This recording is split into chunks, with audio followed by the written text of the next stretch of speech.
Good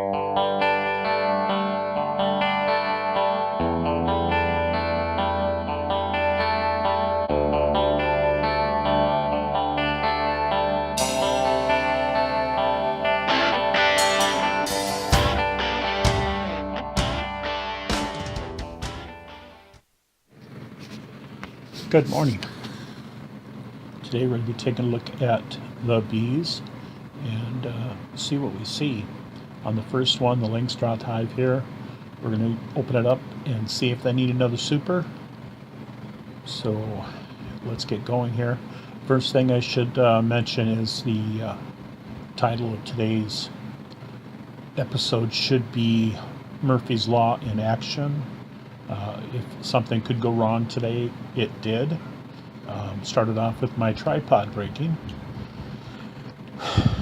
So, back to the days of handheld. And I apologize for that. We tried to use a microphone today, and in testing it worked just fine. But in real world use, it was very distorted. So, we're going to have to rethink that whole thing. And I'm just going to do a voiceover here. Let you kind of know what I saw when we were opening the hive up. So we're going to take a look at the hive. We're opening up here. Got the top cover off, and there's the inner cover. Look around. I don't see any hive beetles running around, so that's a good sign. And we'll open up here and take a look at the frames themselves. There's no hive beetles on the underside of that inner cover. And on the paper towel traps, they haven't roughed them up very much, though this one here that you can't see because it's not in camera, they did have that roughed up, but that was an older one. The other three are pretty much pristine. Now, I don't know if that's because I've got them right over like I do, or if they need to be attached to the edge or what. But it's okay. We'll use them again. So we give them a little bit of smoke, and then we're going to dig in and see what we see. It's a really, really warm day today. It was 77 degrees at the time of the filming. And here's the end frame, and you can see they're building up on the one side and not on the other, but they are on both sides. So they are, all 10 of these are being worked, and last week there was 8 of 10, so they've gotten quite a bit further. This one is full, and they're capping the honey now, so this one is going to be ready very soon.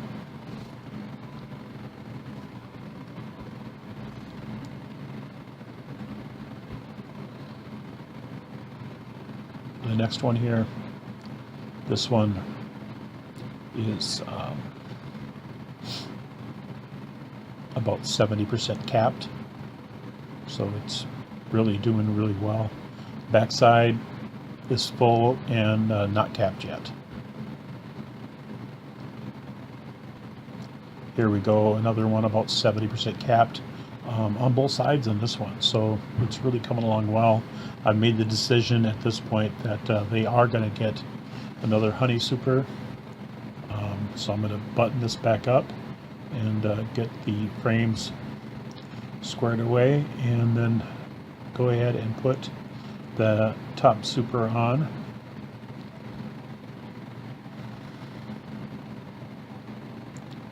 And I'm just straightening the frames up.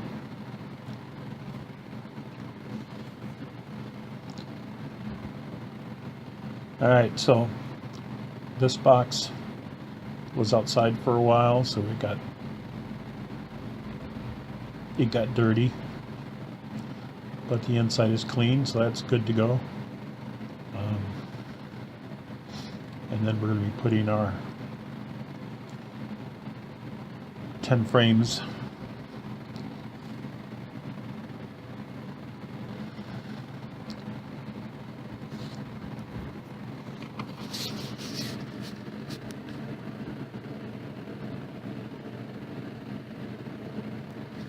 All right, so I'm putting the frames in there and finish that up. All right.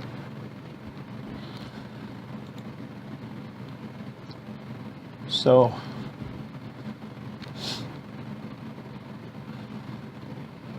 like I said, if something could go wrong, it did. And for some reason, I do not have coverage of buttoning the hive up. But we do go over to the top bar hive, and we're going to give that a little bit of smoke and open it up.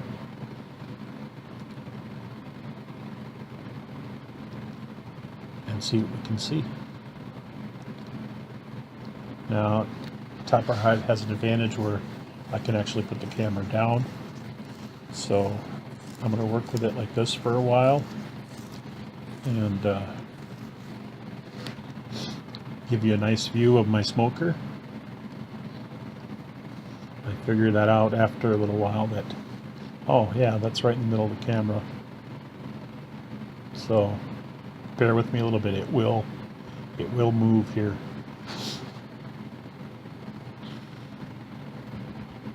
All right, so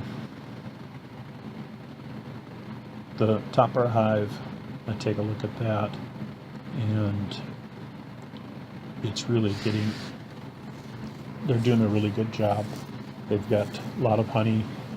They're still continuing to make drone brood a lot that I don't get, but they want to do. Checked again, as always, making sure there's no queen cells. If I see a queen cell, then we're going to hunt real hard to see if the queen is in the hive. If she is, then we're going to do what's called a walk-away. Well, it's not called a walk-away split. We're going to do a manual swarm of the hive, and that means take the queen and some drone or some workers and some brood and put them over in the other top bar hive.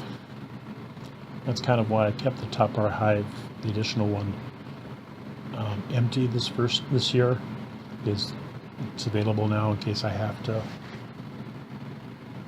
do a manual swarm. I really like working the top bars. So next year I think I'll have both top bar hives going again.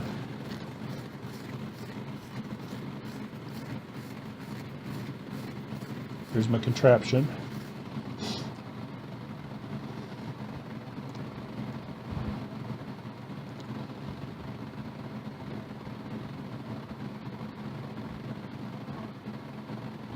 This is pretty much all honey. They've got some brood right in the center. Otherwise, it's completely surrounded with honey.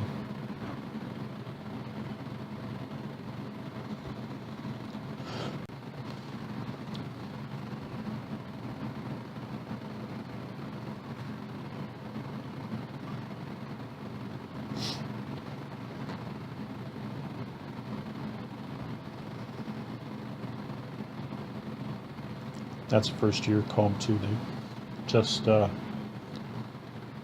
doing really well doing comb.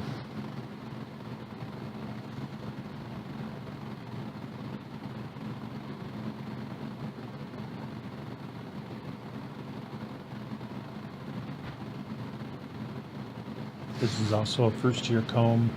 We've got 2 paddles coming down, and they will join them, so it will become one comb. They've done this on a number of them, and they're just building lots of comb.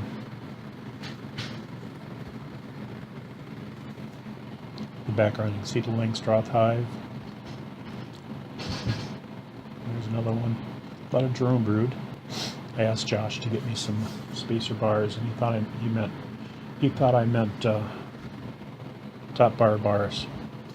So he puts those back and get me the spacer bars. They're making honeycombs, which are wider than regular brood combs, and need to make up that space.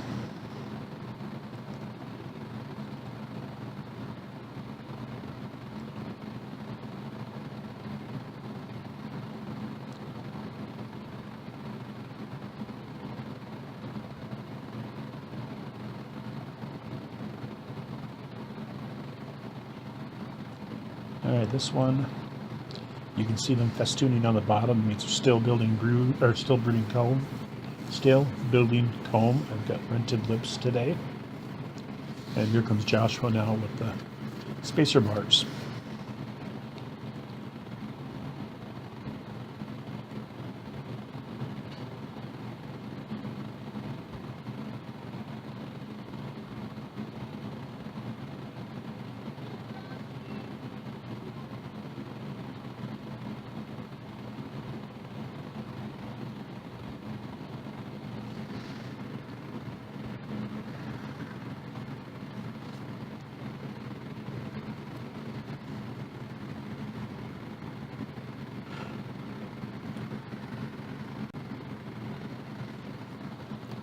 I have Josh get me 3 top bars from last year's hive.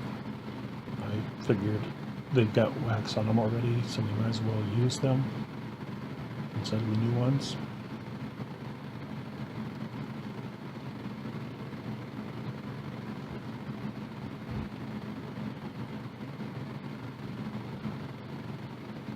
And there's the first one that I'm putting in. I put a total of 3 new top bars in the hive today. They've got 21 bars now in their hive, so they're making good progress. You can see there's a lot of pollen and a lot of brood and nectar on that bar. That's a bar from last year.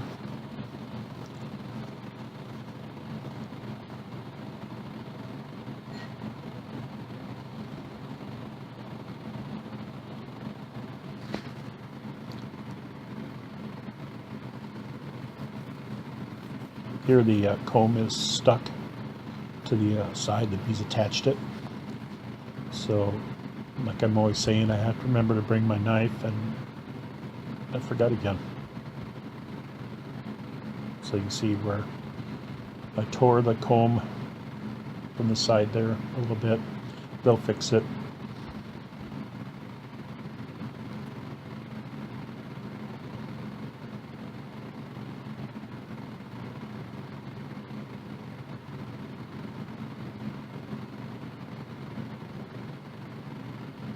And again, another one chock full of brood and pollen.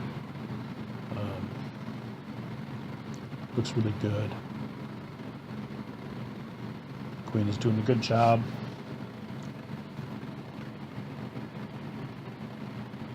Down inside the hive, you can see I got the vented bottom open.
This one here is solid brood there in the bottom. Nice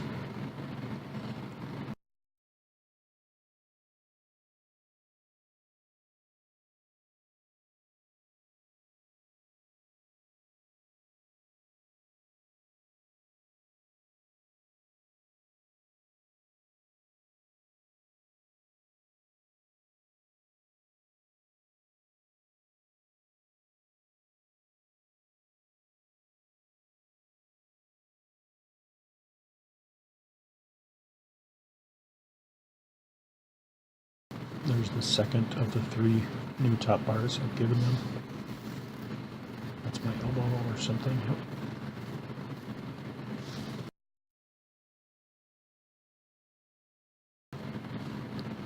Now I'm checkerboarding. I put the bar in backwards. I'm also checkerboarding the new bars. And what that means is put them between already built, already drawn bars, already drawn comb, and that helps them build straight, which they're doing a very good job of doing. Also, last year I had my swarm, and I've learned from that, and I'm mixing the bars around the hive. So I'm putting some, I'll put one where they're making honeycomb, and I'll put a couple where they're making brood, just so the queen doesn't feel like, oh, we're running out of space. Last year I just kept adding them to the end, and that wasn't the best thing because the queen came up to the honey wall and she swarmed. Alright, so I think at this point I'm buttoning up here, keeping everything tight, and finish up the inspection.